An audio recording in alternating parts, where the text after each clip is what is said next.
here in our heart. Let's sing the song that Comforter has come.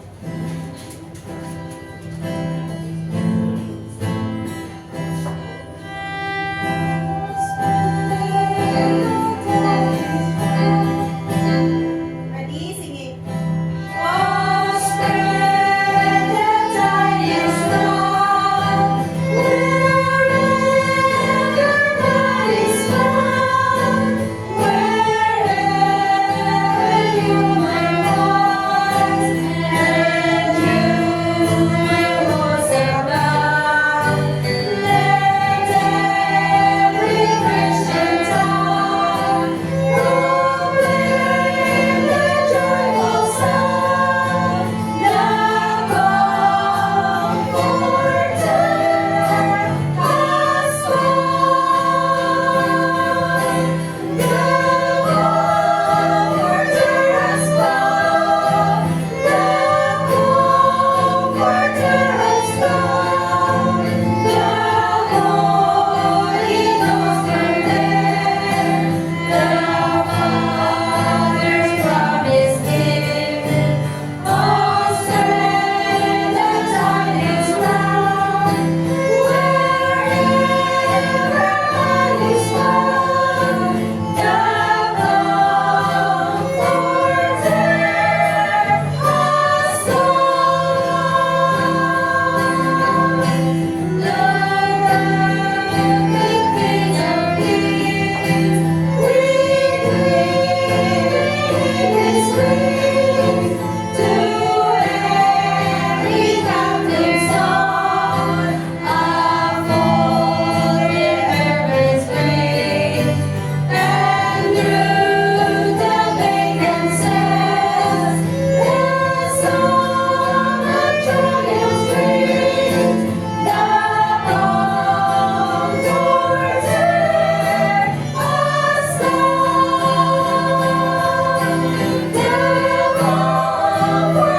has come. The Comforter has come. The Comforter has come. The Holy Ghost from heaven, the Father's promise given. Oh, spread the tidings round, wherever God is found, the Comforter has come.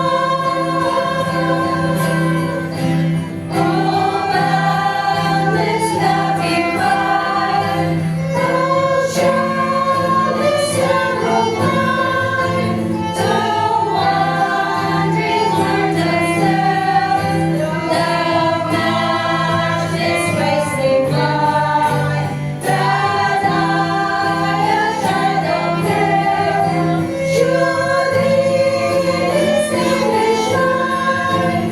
The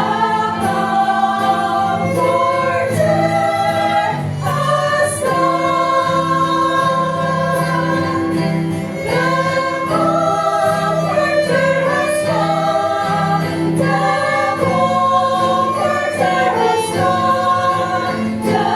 The Holy Ghost from heaven, the Father's promise given.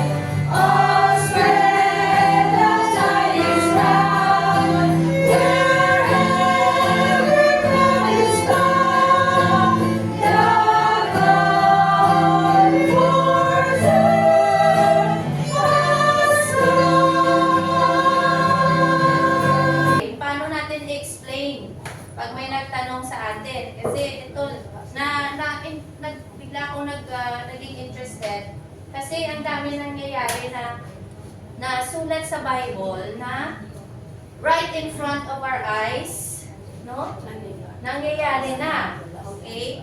So, I think, I feel the Lord told me, and the Lord inspired me to share. Kahit itong topic na to very difficult to, hindi ko siya maano. Yung prophecy kasi dapat yan, nag-aral mo mabuti.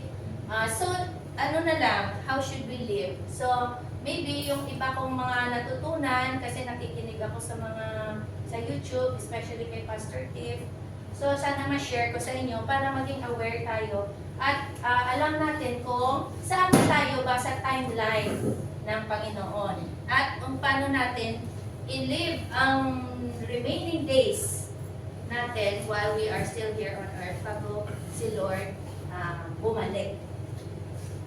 So, ano ba itong last days? No? Kasi lagi nating naririnig sa Bible, nababasa natin, last days. Iba ang last days sa end times. Ang end times, after rapture, wala. Kung true Christian tayo, wala na tayo dito. Diyan ang end times. Ang last days, mamaya kita ko sa inyo sa ating, tawag dito, may chart ako dito. Hindi ko mabasa, no? So, when we speak of the last days, we are speaking of worldwide events that will progressively escalate. So, ito na. Di ba, marami nang nangyayari.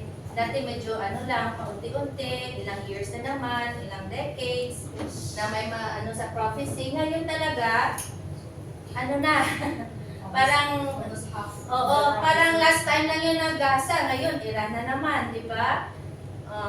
As Jesus taught his disciples on the Mount of Olives, they asked him pointedly, yung mga disciples nagtanong kay Lord, no?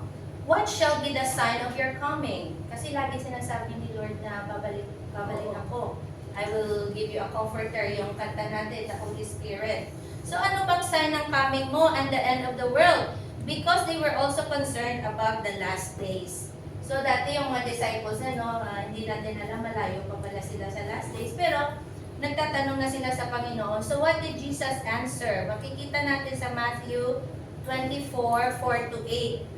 So, andito sana kung sana mas maganda. Pero pwede ko rin ito i-forward sa ating GC. Kung gusto nyo, kasi may mga verses ako dyan na hindi natin mabasa isa-isa. So, what did Jesus answer? Watch out that no one deceives you, for many will come in my name. Itong mga signs na sinabi ni Lord, claiming, I am the Messiah. And will deceive many, you will hear wars. O, ayan na siya, di ba? Nandiyan na tayo. And rumors of wars. But see to it that you are not alarmed. Such things must happen. Kaya nga sabi ko dati, last Sunday din Mamingos, no? Kahit pigilan pa natin o ipag-pray pa natin, sorry sa bagong-bago na ko. Sige lang, Kahit ipag-pray pa natin na huwag mangyari, pero yung prophecy talaga nakasulat sa Bible must come to pass. But the end is still to come. Hindi pa yan.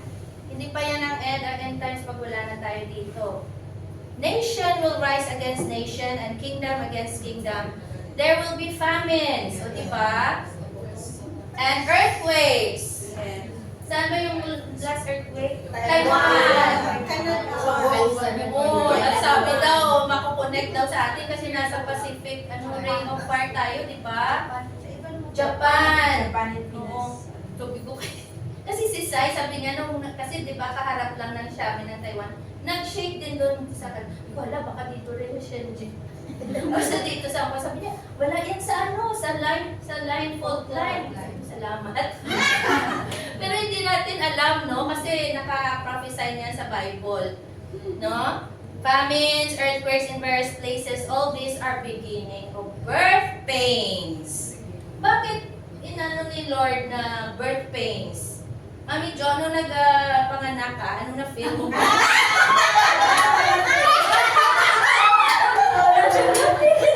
siya na quick. Mami Jo, talaga mo kasi siya Na CS niya eh. Oo, CS.